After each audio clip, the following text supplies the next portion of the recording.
Começa agora o Rede TV News, com Boris Casoy e Amanda Klein. Boa noite. Olá, boa noite. A França derrota a Bélgica por 1-0 e está na final da Copa da Rússia. O adversário do time francês será conhecido amanhã no jogo entre Inglaterra e Croácia. E você vai ver também.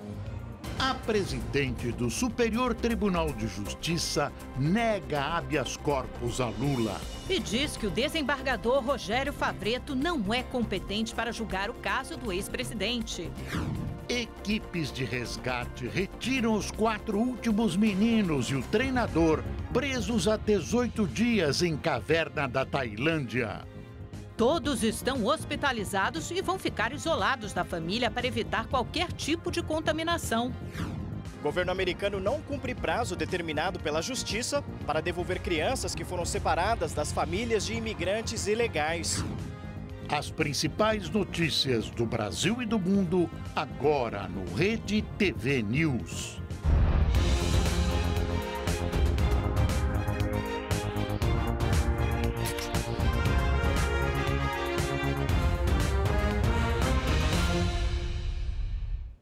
Tomou posse nesta terça-feira o novo ministro do Trabalho. Caio Vieira de Mello vai comandar a pasta no lugar de Elton Iomura, que na semana passada foi afastado do cargo e depois pediu demissão após ser alvo de uma operação da Polícia Federal. A cerimônia no Palácio do Planalto foi rápida, durou cerca de 10 minutos. O presidente Michel Temer economizou nas palavras durante o discurso. O ministro Caio Vieira de Mello é um nome de grande experiência. Neste momento em que a necessidade maior do brasileiro e, portanto, a prioridade do nosso governo é precisamente o emprego. Caio Vieira de Mello foi efetivado como ministro do Trabalho no lugar de Eliseu Padilha, que ocupou o posto rapidamente de forma interina, só para não deixar o cargo vago. O então comandante da pasta, Elton Iomura, pediu demissão na última quinta-feira, depois de ser alvo da Operação Registro Espúrio, que apura irregularidades na concessão de registros sindicais aqui do Ministério do Trabalho. Iomura é filiado ao PTB e foi secretário executivo do Ministério até janeiro, quando assumiu a vaga para encerrar a polêmica em torno da nomeação da colega de partido e deputada federal Cristiane Brasil. Ela havia sido condenada a indenizar 2 ex-funcionários na Justiça Trabalhista do Rio de Janeiro. O novo ministro é desembargador aposentado e ex-vice-presidente do Tribunal Regional do Trabalho em Minas Gerais. Sobre o escândalo de corrupção envolvendo a pasta, Vieira de Mello disse que fará o que for preciso para manter no ministério apenas quem tiver competência técnica. Eu vou administrar e à frente do ministério, conduzir o ministério tecnicamente. As pessoas que são políticas vão sair? Não, se eu tiver capacidade técnica, fica. Em fim de governo e com a aproximação das eleições, nenhum político importante se candidatou ao cargo. Nem o PTB, dono desse feudo do Ministério do Trabalho, desejou preencher a vaga. É uma bomba que está acontecendo lá. E aí o cargo acabou nas mãos de um técnico considerado competente e que promete fazer uma limpeza na pasta. Espera-se que as investigações sejam aprofundadas e a corrupção no Ministério punida com toda a dureza, para que sirva de exemplo. O Tribunal de Contas da União deve julgar amanhã um pedido da área técnica do próprio TCU para suspender o acordo de leniência fechado entre a empreiteira Odebrecht e o governo federal. O tribunal alega que não foi consultado. O acordo de leniência é a chamada delação premiada das empresas, que ressarcem os cofres públicos e auxiliam nas investigações em curso. E, em troca, ficam livres para fechar novos contratos com o poder público. A Odebrecht se comprometeu a devolver 2 bilhões e 700 milhões de reais num prazo de 22 anos. Alguma autoridade precisa criar ou propor um protocolo de como devem ocorrer esses acordos de leniência. Todos os órgãos envolvidos se trombam a todo momento. E isso tem prejudicado operações importantes e delicadas e reforçado a sensação de insegurança jurídica. A presidente do Superior Tribunal de Justiça, ministra Laurita Vaz, negou o pedido de habeas corpus do ex-presidente Lula. Esse é um dos 145 pedidos feitos pela liberdade do ex-presidente Lula desde domingo por pessoas que não são ligadas à defesa do petista. Ao negar o habeas corpus, a ministra Laurita Vaz disse que o pedido é estranho e ressuscita uma questão já decidida. Ainda ressaltou que a decisão de libertar o ex-presidente é inusitada, que não há nada de fato novo na pré-candidatura de Lula e que é óbvio que o mero anúncio da intenção de ser candidato não pode reabrir a discussão acerca da legalidade da prisão. Laurita Vaz ainda criticou o desembargador Rogério Favretto, que inicialmente libertou Lula. Segundo ela, causa perplexidade a insegurança jurídica causada por uma autoridade incompetente para atuar nessa situação. A conduta de Favretto será apurada pela Corregedoria Nacional de Justiça. Também serão investigados o juiz Sérgio Moro, que negou o cumprimento da ordem de soltura do petista, e o desembargador João Gebran Neto, que é o relator do processo contra o ex-presidente. No meio político, o imbróglio sobre a liberdade de Lula continua repercutindo. Alguns avaliam que o Partido dos Trabalhadores manobrou e entrou com pedido de habeas corpus às vésperas do plantão do desembargador Rogério Favretto, porque sabia que poderia ter uma decisão favorável, já que o magistrado teve relações com o partido no passado e mesmo que a decisão dele fosse derrubada logo em seguida, poderia causar um impacto político. Com certeza, né? O recurso da entrada na sexta-feira à noite, com um plantonista conhecido, com toda uma conversa que já vinha permeando até talvez algumas alternativas políticas para uma candidatura que nós sabemos que ela é inviável do ponto de vista jurídico. Nós não podemos ter na política uma vitimização de uma situação que é real.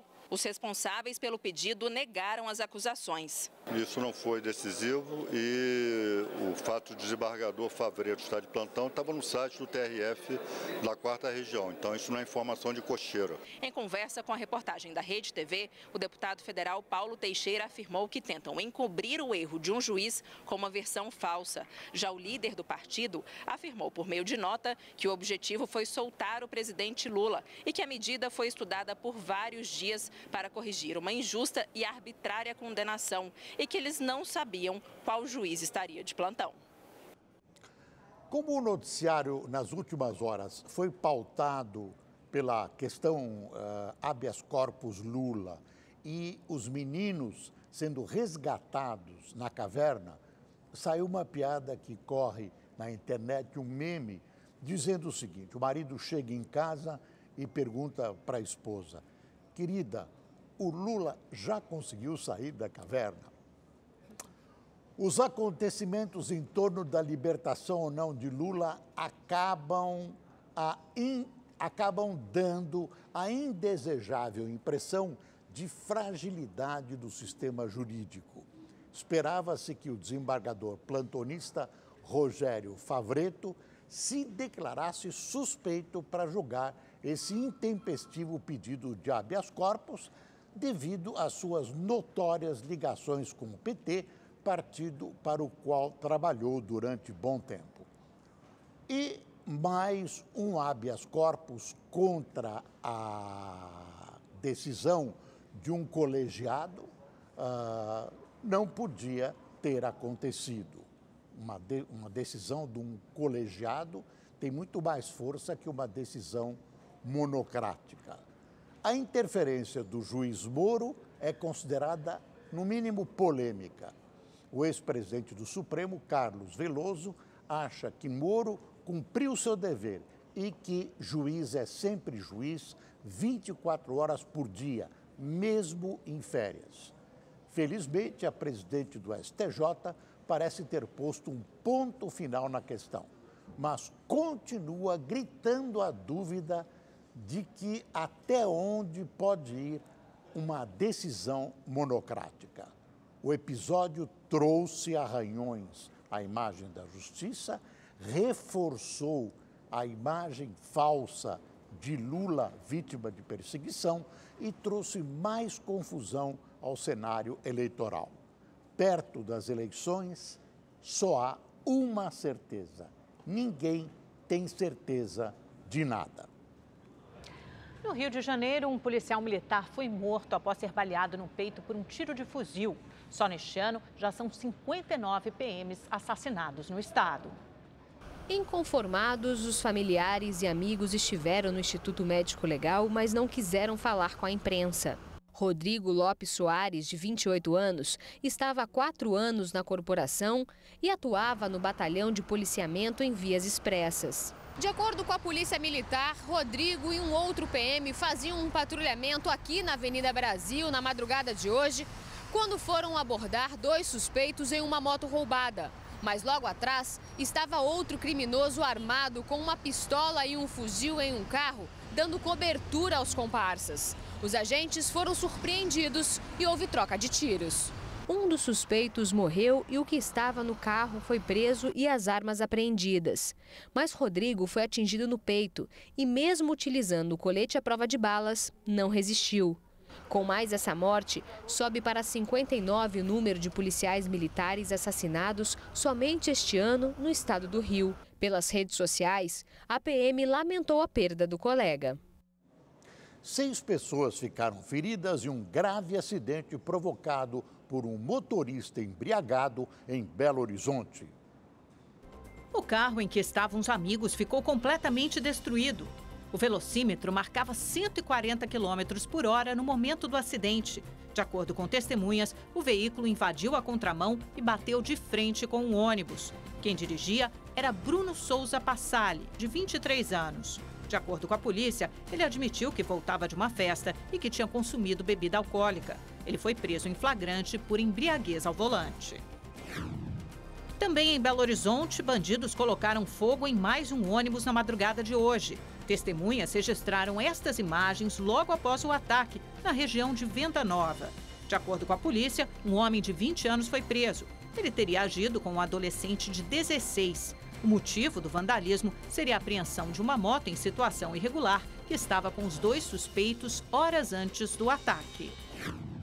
Cerca de 50 homens fortemente armados assaltaram 4 agências bancárias na madrugada de hoje na cidade de Surubim, a 119 quilômetros do Recife. Na ação, os criminosos fizeram 3 moradores reféns. Um policial civil ficou ferido e está internado no hospital da cidade. Segundo o Sindicato dos Bancários, este ano foram registradas 102 ocorrências em agências bancárias de Pernambuco. Até agora, ninguém foi preso. Você viu mais um caso de motorista bêbado. Só penas mais duras, penas de prisão, podem desencorajar esses bêbados loucos do volante que continuam ceifando vidas nas estradas e nas cidades. 7 pessoas morreram em um acidente de trânsito em Guarulhos, na Grande São Paulo. 5 eram da mesma família. A imagem no alto da tela mostra o momento em que o carro da direita bate no outro que invade a pista no sentido contrário. O impacto é tão grande que um deles praticamente voa e o outro para de ponta cabeça.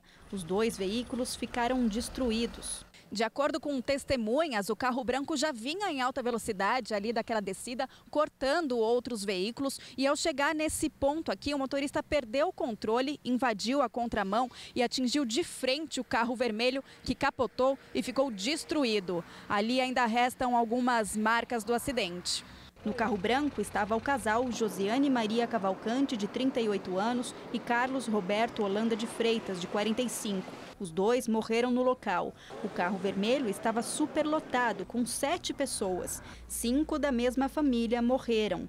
O motorista Iago Nunes Pinheiro, de 25 anos, José Fábio Ferreira, de 41, Ana Paula da Silva Ferreira, de 38 e 2 crianças, Ana Luísa da Silva Ferreira, de 10 anos e Yasmin Ferreira de Sales, de 11. 2 adolescentes sobreviveram e foram levados ao hospital. Um teve alta, mas o outro passou por cirurgia e está em estado grave. Quando eu olhei aqui na avenida, eu vi o farol do carro, aí fui olhar. Primeiro dei de cara logo com 2 pessoas, já estava coberto com alumínio, né? Aí foi à frente um pouquinho e vi mais 5. Tinha até umas crianças também no meio. Nossa, eu fiquei No IML, o nervosismo dos familiares levou à discussão sobre quem teria sido culpado pelo acidente. A polícia instaurou inquérito para investigar um provável excesso de velocidade. O velocímetro do carro que provocou a colisão travou em 140 km por hora. Isso aí o perito vai especificar se realmente estava essa velocidade, mas ninguém será punido porque os dois motoristas faleceram. Bandidos fizeram um arrastão na zona norte do Rio de Janeiro. A ação foi registrada por câmeras de segurança. O carro prata passa pela rua e, de repente, para. O motorista dá marcha ré. Outros 3 carros também param, formando uma fila. Armado, um criminoso faz os motoristas descerem e deitarem no chão. Abaixado, um homem tenta se esconder ao lado de um carro. A passageira é obrigada a deitar no chão. Mais um criminoso aparece, revista um carro e, em seguida, os dois vão embora. A ação durou pouco mais de 2 minutos. A polícia ficou sabendo do arrastão por causa do vídeo que circulou nas redes sociais. Ninguém se feriu. O arrastão aconteceu às 4h30 da tarde desta segunda-feira. Até agora, ninguém foi preso. Um dia depois, a rua do bairro Riachuelo, na zona norte do Rio, estava deserta. As pessoas com medo não saem de casa. Você olha aqui a rua, não tem ninguém. Agora praticamente é assim. Moradores dizem que a polícia militar faz rondas com frequência, mas nada parece impedir os roubos. Toda hora tem assalto aqui na rua, criança, até criança de escola roubam mochila e tudo. A gente está entregue à sorte. Um homem de 29 anos foi preso após se masturbar dentro de um ônibus na zona sul de São Paulo. Só no primeiro semestre deste ano, a SP Trans, empresa responsável pelo transporte de ônibus na capital, registrou 22 casos de assédio. O caso aconteceu logo cedo, por volta das 7 horas da manhã. José Roberto Silva Santos estava a caminho do trabalho, quando foi flagrado cometendo o ato obsceno. Segundo as testemunhas, José Roberto foi forçado a descer do ônibus pelos outros passageiros. Exatamente aqui, no local onde ele desembarcou, tinha uma viatura da polícia estacionada com 2 policiais. Ele tentou fugir, mas foi detido a poucos metros. Essa testemunha, que pediu para não ser identificada, conta que o homem estava descontrolado. Estava agressivo, porque ele queria fugir, né? Aí a hora que ele disse que ia se entregar, que ele não ia correr, foi a hora que a gente soltou a camiseta dele, que ele escapou, né? Empurrou nós e foi embora. Na delegacia, José Roberto prestou depoimento, mas como não tinha antecedentes e não houve vítima, ele foi liberado em seguida. Ele nega a acusação. Ele diz que havia apenas esquecido o zíper da calça aberto. E essa é a versão isolada dele dos fatos. Configurou-se aí um ato obsceno, sendo elaborado um termo circunstanciado, e o indivíduo vai assinar esse termo e ser colocado em liberdade e será apresentado a um juiz. Quem usa o transporte público em São Paulo convive com casos ainda mais graves diariamente. No fim do ano passado, um homem foi preso em flagrante após ejacular em uma mulher dentro de um ônibus. Eu senti alguma coisa caindo no meu pé, porque eu estava de sapatilha. E foi quando eu vi o rapaz fechando o zíper. Ele já tinha outras passagens pela polícia por estupro e ainda assim acabou solto. A Polícia Civil do Distrito Federal prendeu nesta terça-feira 4 suspeitos de participar do linchamento de um adolescente de 16 anos no fim de maio em uma festa em Brasília. Vitor Martins Melo foi espancado até a morte no estacionamento do principal parque de Brasília, o Parque da Cidade. Várias pessoas que participavam de uma festa organizada por redes sociais e sem alvará disseram à polícia que o jovem havia furtado um telefone celular.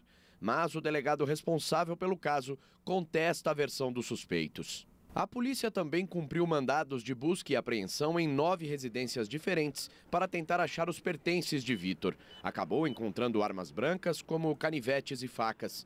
Os objetos passaram por perícia para saber se foram utilizados no crime. Segundo o laudo do Instituto Médico Legal, Vitor morreu após ter o coração perfurado.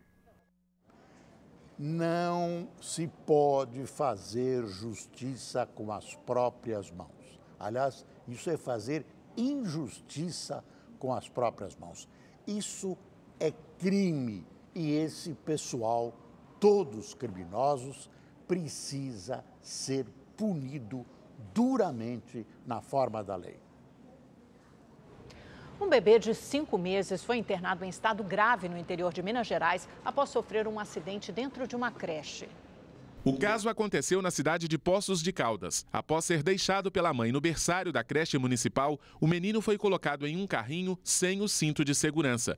Cerca de 1h30 depois, o bebê foi encontrado desacordado e precisou ser levado às pressas ao hospital.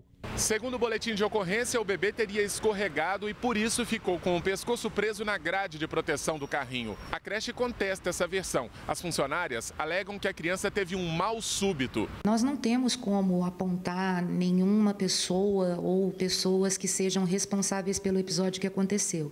O que nós já providenciamos é exatamente uma investigação. O bebê foi transferido para a Santa Casa e permanece internado no CTI em estado grave. Teve uma parada cardiorrespiratória para o coração e aí foi feita uma reanimação durante 10 minutos e o SAMU imediatamente foi acionado, trouxeram para cá, para a Santa Casa e está na UTI pediátrica. Esta é a segunda ocorrência em pouco mais de 2 meses envolvendo a mesma creche. No dia 23 de abril, um menino de 3 anos fugiu do local e foi encontrado na rua pela própria mãe após atravessar sozinho uma das avenidas mais movimentadas da cidade. Na época, a creche reconheceu que houve falha na segurança. O bebê que sofreu o acidente nesta segunda-feira estava em período de adaptação. Ele foi matriculado há apenas 2 semanas.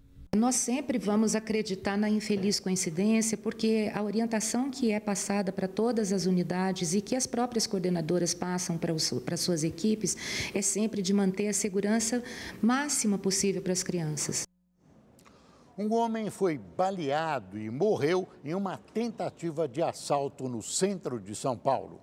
Uma câmera de segurança registrou o crime. As imagens mostram Maciel Teodoro Júnior, de 28 anos, ao lado do namorado. 2 homens aparecem e abordam o casal. O estudante de direito se assusta e é baleado. Logo depois, os assaltantes saem correndo. Maciel foi socorrido, mas morreu no hospital. O namorado dele contou à polícia que os 2 estavam em frente a um hotel esperando um táxi. Disse ainda que os criminosos fugiram em um carro escuro. Até agora, nenhum suspeito foi preso. Agora, uma história de superação e de muita vontade de viver. Lembra do Milton, aquele garoto com uma doença degenerativa que nós mostramos aqui no Rede TV News?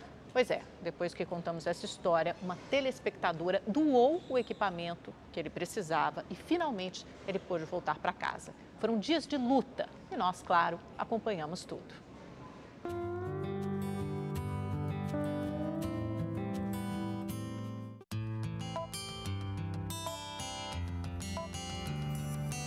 Sabe aquela correria de família quando vai viajar? Foi exatamente assim nesta casa. Para levar o Milton de volta a Pernambuco, a mãe, o pai e o tio começaram os preparativos antes mesmo do sol nascer. Além de organizar as roupas, tem um trabalho delicado para ele não sofrer no deslocamento. É meio difícil, mas a gente não acostuma, aprende, né? Aprende a conviver com a situação, mas tem que agradecer muito a Deus e superar tudo.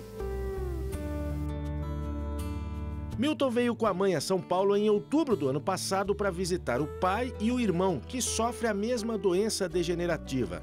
Na capital, o ar poluído prejudicou os pulmões do rapaz e ele foi internado. Para voltar para casa, o Milton precisava deste equipamento que auxilia a respiração durante o voo.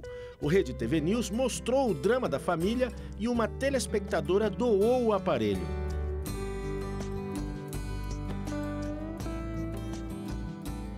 Boa tarde, Milton. Gostaria muito de ter ido até Guarulhos te conhecer.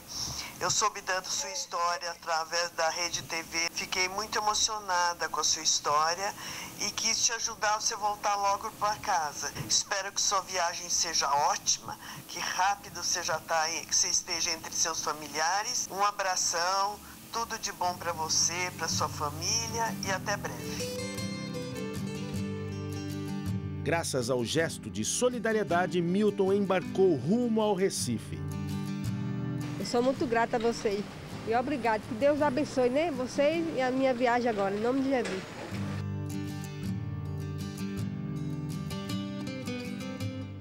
Depois de quase 3 horas de voo, Milton chegou à capital de Pernambuco.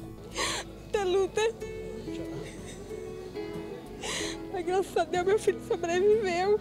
Mas, infelizmente, logo que desembarcou, o garoto teve complicações e foi internado novamente. Foram 27 dias de angústia para a família e uma nova batalha que Milton precisou enfrentar. E mais uma vez, ele venceu. E depois de toda essa verdadeira odisseia, finalmente o menino Milton volta ao aconchego do lar e da família aqui em Pernambuco, mais precisamente no município de Abreu e Lima, na região metropolitana do Recife. A gente vai lá falar com a família. Vamos lá? Dona Maria, ô de casa. Opa, tudo bem? Dê licença. Finalmente, graças a Deus. Vão aqui com a gente. Olha só que bacana, o aconchego da família. Bem-vindo ao seu lar, Milton. Porque para Deus tudo é possível. Realmente. Vamos lá. A gente chega aqui, finalmente, aqui ao lado do nosso guerreiro Milton e ao lado dessa mãe dedicada que é a Dona Maria. Dona Maria, finalmente, de volta ao aconchego do lar e dos braços da família, né? Qual o sentimento? Graças a Deus. De alívio, né? Meu filho tá em casa, graças a Deus. E agradecer a Rede TV, né? A Dona Maria, que deu o aparelho. A equipe toda, né? O Giovanni de São Paulo, o Igor, a Thalita, todos, né? Somente a Rede TV, que meu filho só tá aqui graças a eles, né? Brett Kavanaugh foi o nome escolhido pelo presidente dos Estados Unidos para ocupar uma das cadeiras da Suprema Corte do país. A vaga do juiz de 53 anos ainda precisa da aprovação do Senado. Mas, segundo Donald Trump, não há ninguém nos Estados Unidos mais qualificado e que mereça mais do que Kavanaugh. O magistrado agradeceu o apoio do chefe da Casa Branca.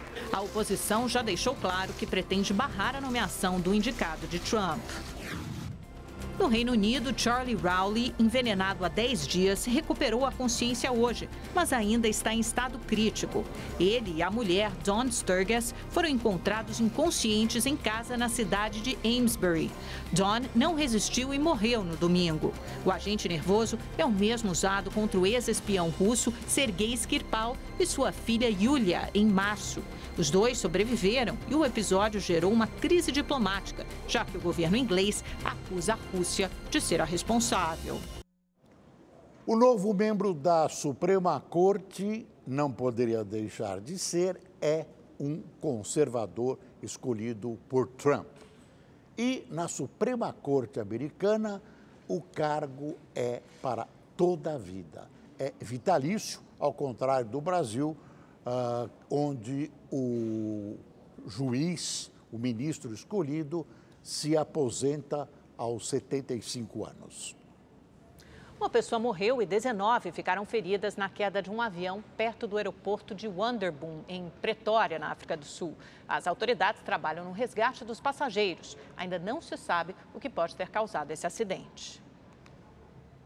155 pessoas morreram no Japão por causa das chuvas que atingiram o oeste do país entre sexta-feira e domingo. As equipes de resgate trabalham em busca de sobreviventes. Segundo as autoridades, mais de 50 pessoas desapareceram no pior desastre climático em mais de 3 décadas e meia. Mais de 200 mil casas estão sem água e sem energia elétrica. Como o solo ainda está muito úmido, o risco de novos deslizamentos é grande e dificulta o trabalho dos bombeiros e socorristas. Cerca de 75 mil pessoas estão envolvidas nas operações. O premier japonês Shinzo Abe deve chegar nesta quarta-feira à região afetada. O governo americano não cumpriu o prazo determinado pela Justiça para devolver até hoje, até esta terça-feira, as crianças menores de 5 anos que foram separadas das famílias de imigrantes ilegais. Os detalhes com o correspondente da Rede TV em Los Angeles, Fábio Borges. Desde abril, quando o presidente Donald Trump implantou a política de tolerância zero aos imigrantes ilegais, cerca de 3.000 crianças e adolescentes foram separados de suas famílias quando cruzaram a fronteira do México com os Estados Unidos. Estes estrangeiros, menores de 18 anos, foram encaminhados para abrigos espalhados pelo país. As imagens das crianças deitadas no chão, confinadas em celas coletivas, causaram indignação internacional. Pressionado, o chefe da Casa Branca assinou um decreto para proibir a separação das famílias. Em seguida, um juiz da Califórnia estabeleceu 2 prazos para o governo americano. Esta terça-feira, como limite para a devolução dos menores de 5 anos de idade. Já o dia 26 de julho é o prazo final para reunir todas as 3.000 crianças e adolescentes com suas famílias. A administração de Trump, no entanto, não cumpriu o primeiro prazo. Somente metade das 102 crianças menores de 5 anos devem ser entregues aos pais ou parentes até o final desta terça-feira. A dificuldade para reunir as famílias existe porque o Departamento de Saúde e Serviços Humanos, responsável pela custódia dos menores, não tem um banco de dados com informações que conectam todas as crianças com seus pais. Como alternativa, estão sendo realizados testes de DNA, que podem durar semanas para concluir o parentesco. Há também casos de pais que foram deportados e obrigados a deixar os filhos para trás. Por conta da burocracia e dos desafios logísticos, o governo americano pede um prazo maior junto à justiça para reunir as famílias. Mas, por enquanto, o prazo final prevalece, 26 de julho. A administração de Donald Trump também tentou mudar uma regra que existe há mais de 2 décadas sobre o limite de detenção de famílias de imigrantes, que é de 20 dias no máximo. O objetivo era poder manter as famílias presas por longos períodos. O pedido, no entanto, foi negado por uma juíza federal daqui de Los Angeles. Nesta terça-feira, Trump também causou mais uma polêmica ao culpar as famílias de imigrantes ilegais por terem seus filhos separados e detidos em abrigos. As pessoas não devem vir ilegalmente para o nosso país. Essa é a solução para o problema. Fábio Borges, de Los Angeles, para o Rede TV News.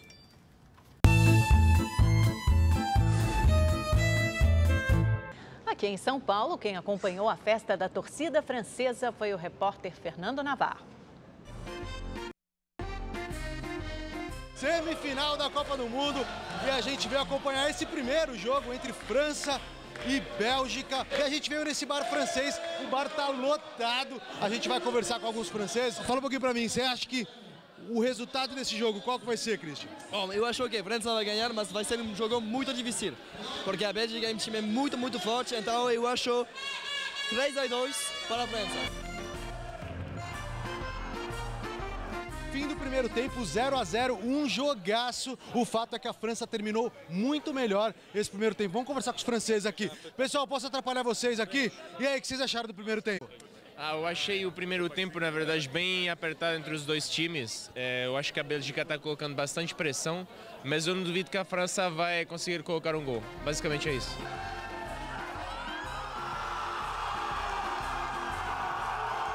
Fim de jogo, 1-0 para a França. E com esse resultado, os franceses chegam à sua terceira final de Copa do Mundo. Basta saber com quem, se contra a Inglaterra ou contra a Croácia. Por aqui, o clima é esse, clima de muita festa. Agora a pergunta que eu faço para vocês é a seguinte: será que pintou o campeão?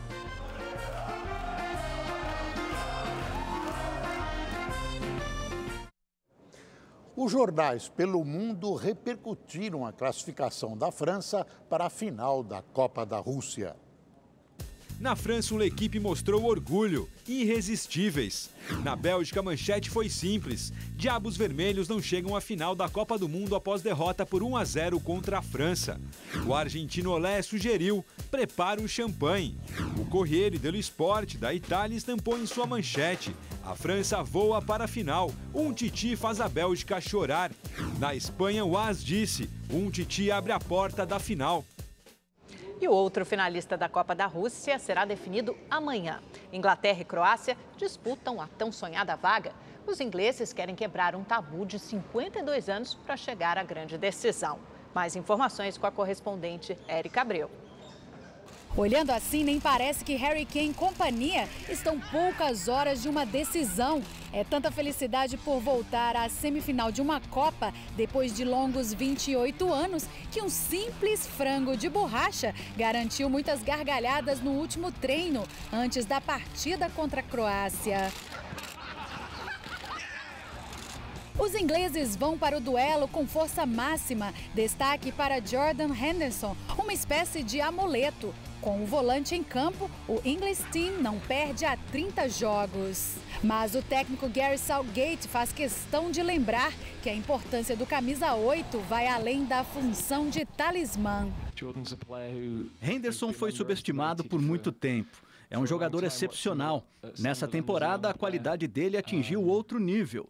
Ele também é importante pela liderança e somos muito gratos por tê-lo conosco. Henderson nem está muito preocupado com os números, mas sim com os adversários que vêm pela frente. Além dos sempre falados Modric e Rakitic, o inglês respondeu sobre o companheiro de Liverpool, Dejan Lovren. Henderson elogiou o amigo, mas foi categórico. Lovren é um jogador fantástico, tem tudo que um zagueiro precisa ter. Apesar das críticas nesta temporada, foi muito bem.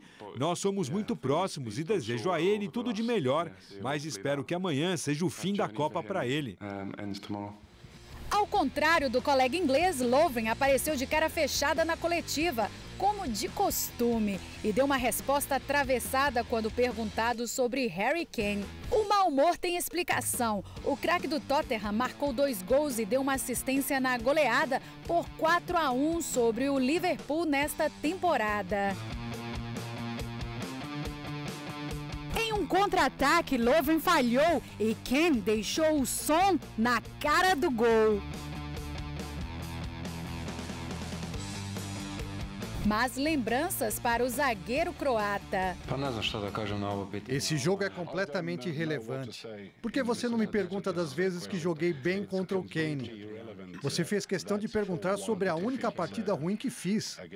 E tenho todo o respeito por Kane, mas se estivermos prontos, como contra a Argentina, não teremos problemas. Confiança digna de quem não se considera zebra na Copa do Mundo. Para o técnico Zlatko Dalic, a chegada da Croácia à semifinal não deveria ser considerado uma surpresa.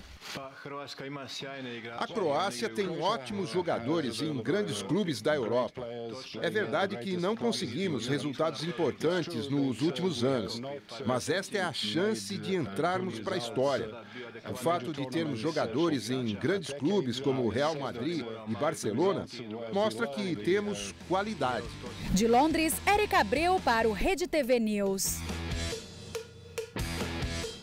Agora é definitivo. Cristiano Ronaldo vai jogar pela Juventus. De Lisboa, nosso correspondente Peterson Isidoro tem as informações. Nesta terça-feira, depois de muitos rumores, finalmente CR7 decidiu seu futuro. O casamento com o Real Madrid chegou ao fim e agora ele é jogador da Juventus da Itália.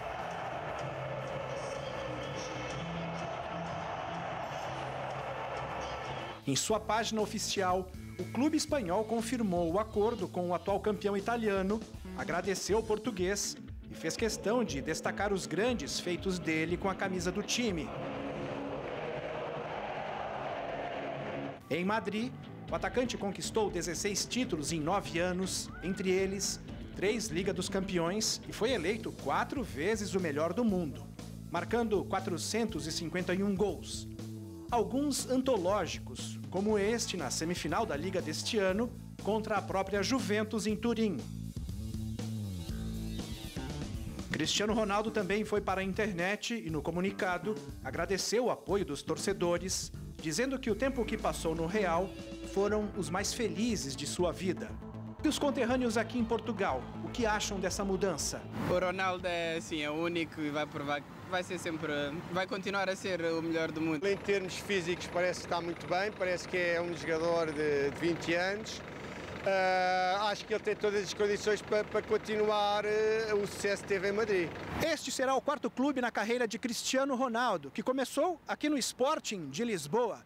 Depois de se destacar com a camisa dos Leões, ele foi contratado pelo Manchester United da Inglaterra. e de lá se transferiu para o Real Madrid, onde ficou 9 anos. Agora, com 33 anos, milionário e eleito 5 vezes o melhor do mundo, Cristiano Ronaldo talvez encare o maior desafio da carreira: levar a Juventus ao topo da Liga dos Campeões. Futebol para isso, o craque já mostrou que tem de sobra. Peterson Isidoro, de Lisboa, para o Rede TV News.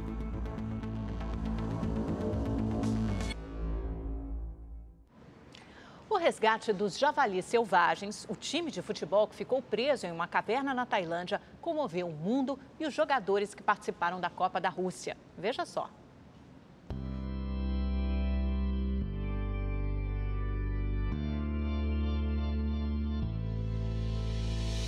Depois do resgate, que contou com uma torcida capaz de lotar todos os estádios do mundo, os javalis selvagens se tornaram símbolos reais de adjetivos bastante usados no futebol.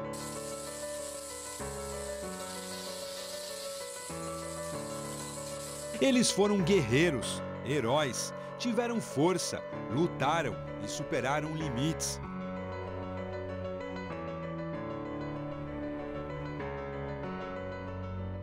Estrelas do futebol se renderam aos 12 garotos e seu treinador. Kelly Walker, titular da seleção da Inglaterra, diz que gostaria de enviar camisas para o time e pediu o endereço pela internet. Sérgio Ramos usou uma charge divertida para expressar sua felicidade e lembrou da equipe de resgate que fez um belo trabalho. Tim Carey, atacante da Austrália, ao saber do resgate, disse que isso era maravilhoso. Os alemães Ozil e Toni Kroos lembraram dos garotos. A FIFA também se pronunciou, convidou os javalis para estarem na final da Copa em Moscou, mas por motivos de saúde, os garotos não vão poder viajar. Nessa história com roteiro de filme, o experiente mergulhador tailandês Suman Kuna morreu por falta de oxigênio. Memes do bem surgiram e mostraram toda a grandeza da equipe de resgate.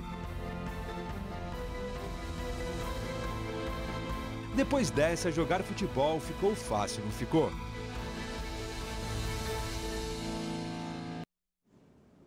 Os 12 garotos tailandeses e o treinador que ficaram presos em uma caverna estão no hospital. Todos foram resgatados em uma operação que levou 3 dias. Nós vamos até a Ásia conversar com o correspondente Marcelo Espíndola. Marcelo, boa noite. Quais são as novidades sobre o caso? Boa noite, Boris. Boa noite, Amanda. Segundo as autoridades, os 8 primeiros rapazes que foram resgatados passam bem de saúde. Os outros 5 são examinados. Eles têm de 11 a 17 anos e o técnico do time, 25 anos de idade. No dia 23 de junho, depois do treino, eles foram explorar a caverna e ficaram isolados porque a chuva inundou o local. Após 8 dias de procura por passagens inundadas, muitas delas inundadas, os mergulhadores encontraram os garotos e as estratégias começaram a ser definidas. A primeira de perfurar a rocha em 1 quilômetro para retirá-los foi descartada. Logo então foi definida e optada pela retirada deles por mergulho. Na operação também houve um intenso trabalho de manter o oxigênio em nível adequado no interior da caverna e a drenagem da água para facilitar a retirada dos garotos. A FIFA, como nós vimos na reportagem ainda há pouco, ofereceu ingressos para eles assistirem o final da Copa do Mundo, mas a equipe médica não liberou a viagem até a Rússia. Agora nós vamos ver a reportagem com os detalhes do resgate dos últimos integrantes deste time, que nos últimos dias emocionou o mundo.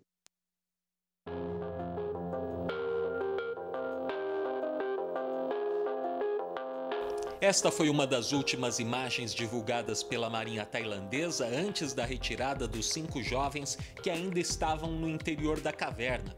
Depois do trabalho intenso de drenagem, com água batendo ainda no peito, os mergulhadores especializados resgataram os 4 garotos e o técnico do time de futebol amador Javalis Selvagens, que ficaram presos por 18 dias.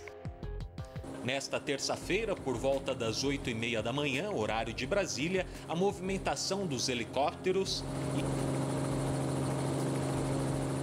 e das ambulâncias repetiu as cenas de sucesso do resgate que começou domingo, com os 4 primeiros rapazes socorridos, seguiu ontem na retirada de outros 4 e se completou hoje. Agora, todo o time recebe cuidados médicos neste hospital em Xangai. Segundo as autoridades, por enquanto eles estão isolados para evitar infecções, mas em breve poderão receber a visita dos familiares. Um médico e 3 mergulhadores que ficaram por vários dias com os garotos foram os últimos a saírem do local às 11h30 da manhã no horário de Brasília. Voluntários que deram suporte para a imprensa e equipes de resgate todos os dias não contiveram a alegria quando os últimos garotos foram socorridos. Estamos contentes, estamos tão felizes que todos os 13 garotos saíram e estamos dando maçãs, dando comida, dando água, tudo. Eu gostaria de agradecer a todos que ajudaram.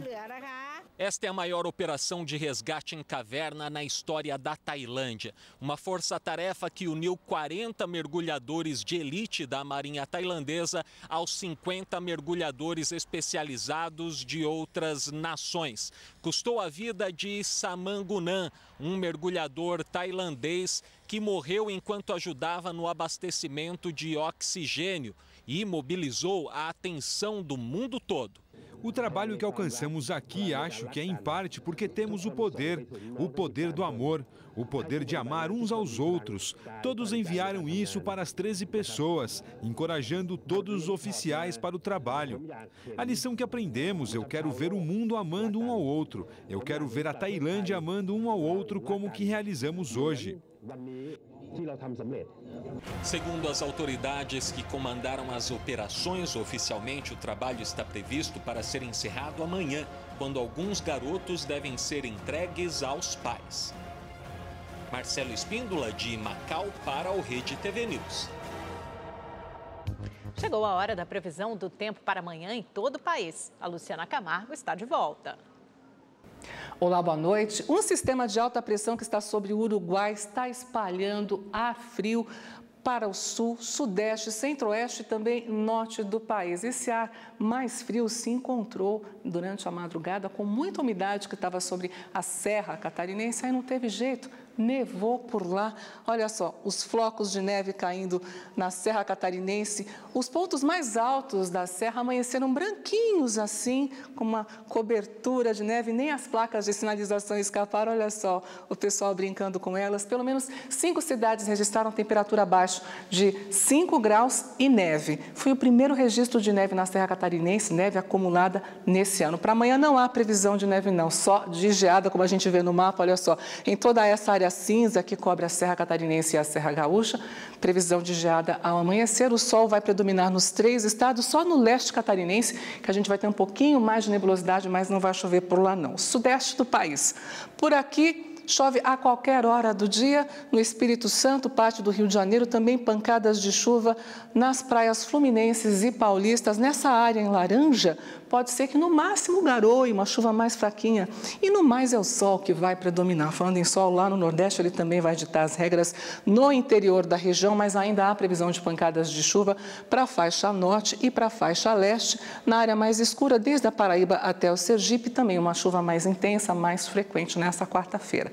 Norte e centro-oeste juntos, só há previsão de pancadas de chuva, principalmente na parte da tarde, em pontos isolados de Roraima, Amapá, centro-norte do Amazonas e centro-norte do Pará. Olha de ver as temperaturas, né? Vamos dar uma olhadinha. Olha, mínima de 11 graus em Cuiabá, 14 em Rio Branco, no Acre. O fenômeno de friagem por aqui, hein? À tarde, os termômetros não vão passar dos 16 graus em Porto Alegre e dos 22 no Rio de Janeiro, na cidade maravilhosa. A semana em São Paulo vai ser fria, como a gente vê aqui, olha. Termômetros variando dos 6 aos 23 graus, não vai chover, mas você não pode deixar de pegar o seu agasalho. Vai esfriar e o paulistano prepare-se, bem que você tenha uma ótima noite de terça-feira, uma quarta-feira, melhor ainda. Tchau, tchau. Hoje é o Dia Nacional da Pizza, olha só que delícia. E para comemorar essa data, uma feira em São Paulo traz muitas novidades para os apaixonados por esse ícone da culinária italiana. A pizza é uma invenção italiana, mas ganhou o coração, o paladar e o mercado brasileiro. Só para se ter uma ideia, o brasileiro consome mais de 1 milhão de pizzas por dia, 575 mil apenas em São Paulo. A capital paulista é a segunda cidade no mundo em que mais se consome essa delícia, ficando atrás apenas de Nova York. E o segundo maior mercado do mundo recebe até essa quarta-feira a Expo Pizzaria, uma feira voltada para novos empreendedores e empresários do setor. Nós aqui temos um pilar de formação, temos quatro espaços de palestras, todos que vêm até o evento é gratuito, tudo gratuito para fazer a formação desse empreendedor alimentar. Mesmo com o Brasil fora da Copa do Mundo, a comemoração do Dia da Pizza não esqueceu da nossa seleção. Esta pizza com 40 metros fez uma homenagem às 32 seleções que participaram do Mundial. E um detalhe, essas bandeirinhas aqui são todas comestíveis. A preferência nacional é a massa fina. Já as doces, tão saborosas, não são tão pedidas. Mas para conquistar o público, os chefes capricham no recheio. Essa eu vou ter que experimentar, viu? Porque pizza doce eu não resisto. Do que é essa pizza? Essa é de chocolate com avelã, chocolate branco e morango.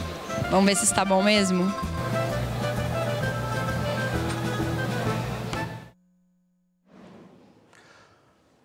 A canção que marcou o início da Bossa Nova completa hoje 60 anos. Chega de Saudade, eternizada na voz de João Gilberto, é ícone da música popular brasileira. 1958 ficou marcado como o ano da primeira Copa do Mundo conquistada pelo Brasil. Mas também foi um ano que mudou não só o futebol, mas também a música. Há exatos 60 anos, o cantor baiano João Gilberto gravava a canção Chega de Saudade. A música, composta por Tom Jobim e Vinícius de Moraes, ficaria conhecida como o marco inicial da nossa Bossa Nova. A música foi gravada nos estúdios da produtora Odeon, no Rio de Janeiro. Chega de Saudade já havia sido apresentada em um LP lançado por Elisete Cardoso, mas foi com João que a canção se popularizou. O certo é que 60 anos depois, o violão de João foi o marco para este estilo tão brasileiro chamado Bossa Nova. Serei feliz, bem feliz. Linda demais. O Rede TV News fica por aqui. Uma ótima noite para você. Boa noite, até amanhã.